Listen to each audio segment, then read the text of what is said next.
महाभारत सी सियासी जंग में वायरल पत्र बना नया शस्त्र, भाजपा में अंदरूनी संग्राम तेज।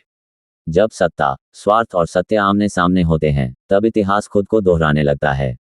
महाभारत में भी एक और कौरवों की अपार शक्ति थी। भीष्म, द्रोणाचार्य, कर्ण और अश्वत्थामा जैसे महारथियों से सुसज्जित, तो दूसरी ओर केवल 5 पांडव और उनके मार्गदर्शक श्री कृष्ण।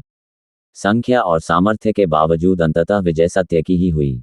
आज की राजनीति में भी कुछ ऐसी ही आहट सुनाई दे रही है। सोशल मीडिया पर तेजी से वायरल हो रहा एक गुमनाम पत्र भारतीय जनता पार्टी के भीतर सुलग रही अंदरूनी कलह को एक बार फिर सतह पर ले आया है।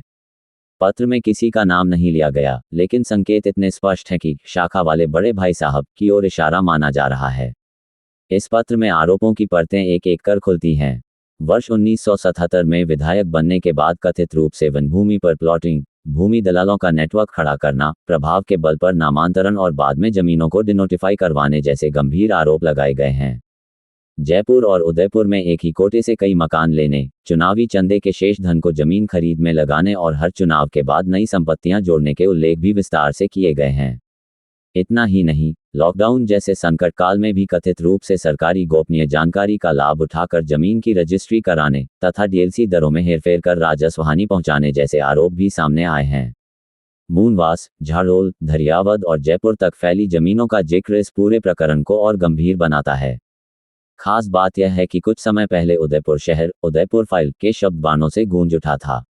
उस वक्त भी शब्दों के तीर चलाने वाले का नाम खुलकर सामने नहीं आया, लेकिन जिनकी ओर इशारे थे वे नाम राजनीतिक गलियारों में चर्चा का विषय बने रहे। अब जब वह गूंज धीरे धीरे शांत हुई, तो यह वायरल पत्र उसी घटनाक्रम की प्रतिक्रिया या अगली कड़ी के रूप में देखा जा रहा है। ग्रेटर कैलाश कॉलोनी, बड़ी के पीड़ितों का जिक्र करते हुए पत्र आमजन के भरोसे पर उठते सवालों को भी सामने लाता है। भाजपा के भीतर बढ़ती खींचतान के बीच ये पत्र किसी नए महाभारत का शंखनाद प्रतीत हो रहा है। अब देखने वाली बात यह होगी कि इस सियासी रणभूमि में सत्य की जीत होती है या फिर सत्ता का अहंकार एक बार फिर हावी रहता है।